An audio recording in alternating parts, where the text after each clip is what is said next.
بسم اللہ الرحمن الرحیم۔ السلام علیکم ورحمۃ اللہ وبرکاتہ۔ محترم طلباء کرام، امید ہے آپ سب خیریت سے ہوں گے۔ اس سے پہلے لیکچر میں جیسا کہ سورۃ البقرہ کی آیت نمبر 1 سے 7 تک ان کا ترجمہ اور مختصر مفہوم اور تشریح بیان کی گئی تھی۔ امید کرتا ہوں تمام طلباء کرام کو وہ اچھے سے سمجھ میں آ گئی ہے۔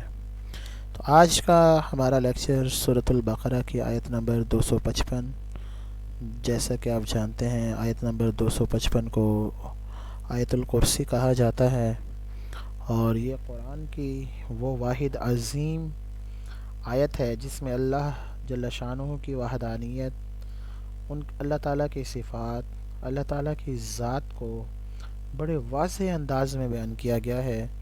یعنی اللہ تعالیٰ کا سننا، اللہ تعالیٰ کا دیکھنا، اللہ تعالیٰ کا واجب الوجود ہونا، یعنی ان کے ہر وقت وجود میں ہونا، اور اللہ تعالیٰ کی ساری کائنات کے خالق و مالک ہونا، اور اللہ تعالیٰ کی عظمت اور اللہ کی اجازت کے بغیر کسی چیز کا مطلب جو ہے اس میں رد و بدل ہونا یا کسی بھی چیز کا حرکت کرنا۔ غرض کہ اس آیت کے اندر اللہ کے علم، اللہ اس کتنے خوبصورت طریقے سے اس آسمانوں، ان زمینوں کے نظام کو چلا رہے ہیں۔ اتنا بڑا زمین و آسمان کے نظام کو چلانے سے اللہ کو ذرا سے بھی تھکاوٹ نہیں ہوتی۔ تو یہ ساری اس صورت کے اندر، یعنی یہ اللہ تعالیٰ کی جتنی بھی صفات ہیں، ان ساری صفات کو بہت ہی احسن اور خوبصورت انداز میں اس کے اندر بیان کیا گیا ہے۔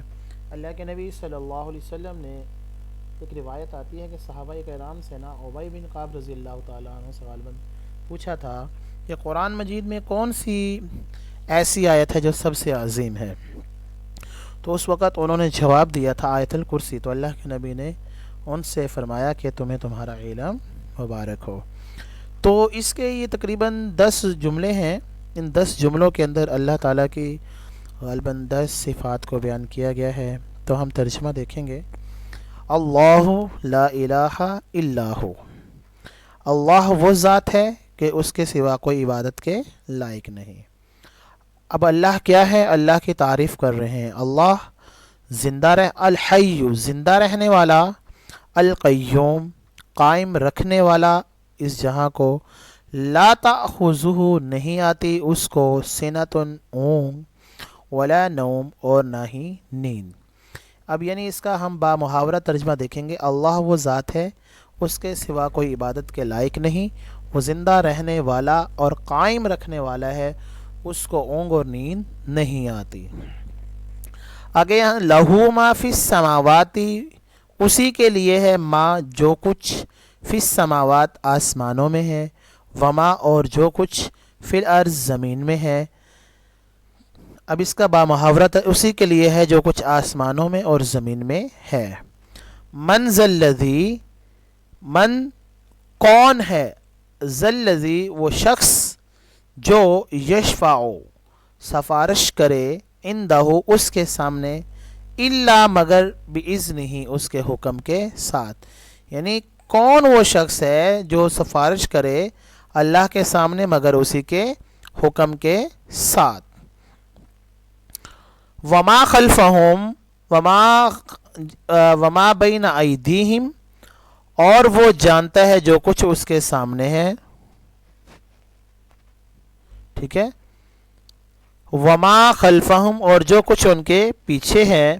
ولا یحیطون، یہاں پہ ایک لفظ رہ گیا یعلم، یعلم یعنی کہ وہ یعلم وہ جانتا ہے، ما جو، بینا اس کے بینا ایدیہم اس کے سامنے ہے، وما خلفہم اور جو کچھ اس کے پیچھے ہے، ولا اور نہیں، یحیطون احاطہ کرنا مطلب گھیر سکتی، احاطہ کر سکتی ہے کوئی چیز، من علم ہی اس کے علم کا۔ ٹھیک ہے، الا بما، اب یہاں تک یہ وما خلفہم تک ترجمہ ہوگا، اور وہ جانتا ہے جو کچھ اس کے سامنے ہے اور اس کے پیچھے ہے۔ ولا یحیطون سے لے کر یہاں تک الا بما شاء تک، اس کا ترجمہ یہ ہوگا اور نہیں احاطہ کر سکتی کوئی چیز اس کے علم کا مگر وہ جو چاہے. واسعہ پھیلی ہوئی ہے، کرسی یو اس کی کرسی، السماوات آسمانوں میں، والارض اور زمین میں، ولا یعودہ اور نہیں تھکاتی اس کو ان دونوں کی حفاظت، وہو العلی العظیم وہ بلند عظمت والا ہے. یعنی اب اس کا ترجمہ ہوگا یہاں واسعہ سے کہ اس کی کرسی پھیلی ہوئی ہے آسمانوں اور زمین میں، اور اس کو نہیں تھکاتی ان دونوں کی حفاظت کرنا، کیونکہ وہ بلند عظمت والا ہے. تو یہ محترم طلباء اکرام اس کی آیت کی مختصر یعنی تشریح تھی، تعارف تھا کہ اللہ کے صفات کو ذکر کیا گیا ہے یہاں پر. غالباً 10 صفات یہ بنتی ہیں. تو یہ قرآن کی وہ واحد جو ہے صورت آیت ہے جس میں اللہ کی صفات کو اتنا عمدہ طریقے سے، اتنے احسن طریقے سے بیان کیا گیا ہے. امید کرتا ہوں تمام طلباء کرام کو سمجھ آ گئی ہوگی. اگر کوئی بات نہ سمجھ آئے تو پوچھ سکتے ہیں، انشاءاللہ مکمل ان کو آگاہی دی جائے گی. السلام علیکم ورحمۃ اللہ وبرکاتہ.